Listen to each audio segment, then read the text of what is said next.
அனைவருக்கும் வணக்கம். கிரிஜா சமையலுக்கு அன்புடன் வரவேற்கிறேன். இன்னைக்கு நம்ம ஒரு டிஃப்ரெண்டான ஸ்வீட் ரெசிபி தான் பார்க்க போறோம். நம்ம நார்மலா நம்ம வீட்டில் நிறைய வகையான கொழுக்கட்டை செஞ்சு சாப்பிடுவோம். அதுல பூரண கொழுக்கட்டை எல்லாருடைய ஃபேவரட்டாகவும் இருக்கும். அந்த வகையில பலாப்பழத்தை வச்சு பூரண கொழுக்கட்டை எப்படி செய்யறதுன்னு தான் பார்க்க போறோம். இது ரொம்பவே டேஸ்டா இருக்கும். நீங்களும் உங்க வீட்டில் ட்ரை பண்ணி பாருங்க. அதுக்கு முன்னாடி கிரிஜா சமையல் சப்ஸ்கிரைப் பண்ணலன்னா சப்ஸ்கிரைப் பண்ணிக்கோங்க. பக்கத்துல இருக்கிற பெல் ஐக்கான் ப்ரெஸ் பண்ணிக்கோங்க. அப்பதான் நான் போடுற வீடியோ உங்களுக்கு உடனடியாக வந்து சேரும். வாங்க பலாப்பழ பூரண கொழுக்கட்டை எப்படி செய்யறதுன்னு பார்க்கலாம். அதுக்கு ஒரு கடாயில நான் ஒரு கப் அளவு, எந்த கப்ல நம்ம அரிசி எடுக்கிறோமோ அதே கப்ல ஒரு கப் அளவு அரிசி மாவுக்கு 1.5 கப் அளவு தண்ணி சேர்த்துக்கணும். ஒரு கடாயில ஒரு கப் அளவு அரிசி மாவுக்கு 1.5 கப் அளவு தண்ணி சேர்த்துக்கங்க. இது கூடவே 1/2 டீஸ்பூன் அளவுக்கு டேஸ்ட்டுக்கு ஏற்ற மாதிரி உப்பு சேர்த்துக்கலாம். கூடவே 1 டீஸ்பூன் அளவுக்கு நெய் சேர்த்துக்கங்க. நெய் சேர்த்து செய்யும் போது நல்லா சாஃப்டா இருக்கும் மேல் மாவு, அதனால நெய் சேர்த்துக்கங்க. நல்லா தண்ணி கொதிச்சு வரணும். கொதிச்சு வர டைம்ல நம்ம அரிசி மாவை சேர்த்துக்கலாம். அரிசி மாவை சேர்த்து நல்லா கலந்து விட்டுருங்க. அடுப்பை சிம்ல வச்சுக்கோங்க. இந்த டைம்ல நல்லா கலந்து விட்டுட்டு நம்ம அடுப்பை அணைச்சிக்கலாம். நல்லா மிக்ஸ் பண்ணிக்கோங்க.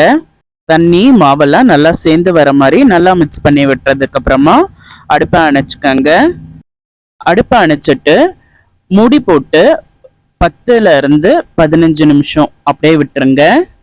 மாவு கை பொறுக்கிற அளவு சுடு வர வர கொஞ்ச நேரம் வெயிட் பண்ணிட்டு 10 நிமிஷத்துக்கு அப்புறமா நம்ம ஓப்பன் பண்ணிக்கலாம். ஓப்பன் பண்ணி நம்ம உடனே பிசைய முடியாது, அப்போயும் நல்ல சூடோட தான் இருக்கும். அதனால ஒரு கப்ல தண்ணி எடுத்துக்கங்க. தண்ணியை தொட்டு தொட்டு பிசைஞ்சுக்கங்க. உங்களுக்கு தண்ணி இல்லாத மாதிரி இருந்ததுன்னா தண்ணியை லைட்டா தெளிச்சு கூட பிசைஞ்சுக்கலாம். தெளிச்சு நல்லா சாஃப்டா பிசைஞ்சுக்கங்க. மாவு கையில ஒட்டாத அளவு நல்லா சாஃப்டா பிசைஞ்சுக்கங்க. நல்லா மாவு பிசைஞ்சாச்சு. இதை அப்படியே கொஞ்ச நேரம் இருக்கட்டும்.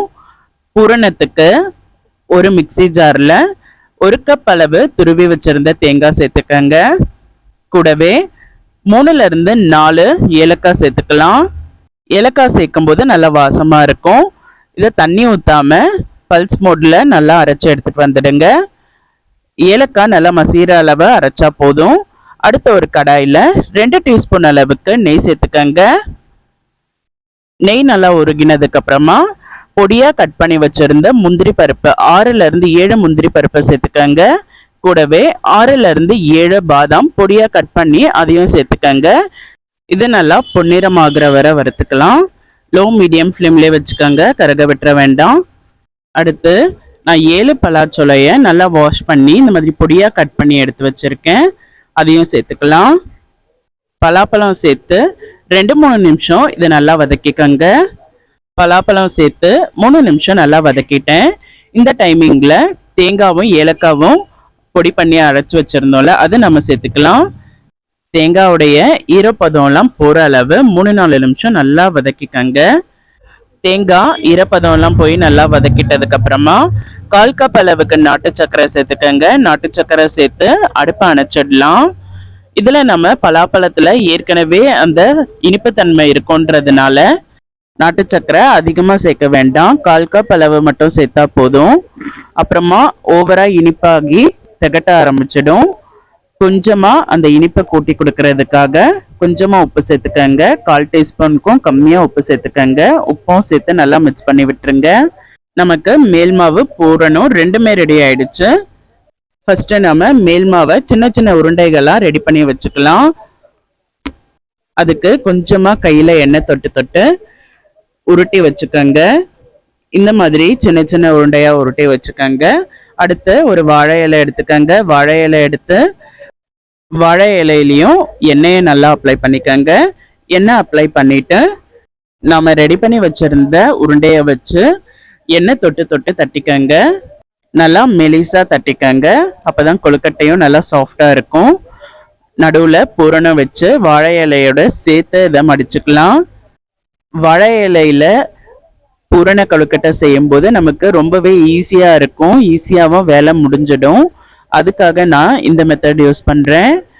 நீங்க நார்மலா கொழுக்கட்டை பிடிச்சு பூரண கொழுக்கட்டை எப்படி பிடிப்பீங்களோ அதே மாதிரி நீங்க ரவுண்டாவும் பிடிச்சு அந்த மாதிரியும் சேர்த்து செஞ்சுக்கலாம். செஞ்சு வாழை இலையில நல்லா மடிச்சு இதை ரெடி பண்ணி வச்சிடுங்க.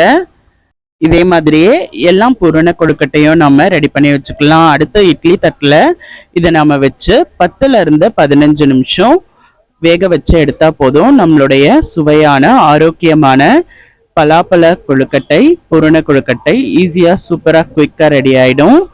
நம்ம சூப்பரான பலாப்பழ பூரண கொழுக்கட்டை சூப்பராக ரெடி ஆயிடுச்சு. கை பொறுக்கிற அளவு சூடு வந்ததும் நம்ம இதை எடுத்துக்கலாம். நீங்களும் இந்த பூரண கொழுக்கட்டையை உங்கள் வீட்டில் ட்ரை பண்ணி பாருங்க. ட்ரை பண்ணி பார்த்துட்டு எப்படி இருந்ததுன்னு சொல்லுங்க. மறக்காம கிரிஜா சமையலுக்கு சப்ஸ்கிரைப் பண்ணிக்கோங்க. அடுத்த கிரிஜா சமையலில் வேற ஒரு ரெசிபியில் நான் உங்களை மீட் பண்ணுறேன். நன்றி, வணக்கம்.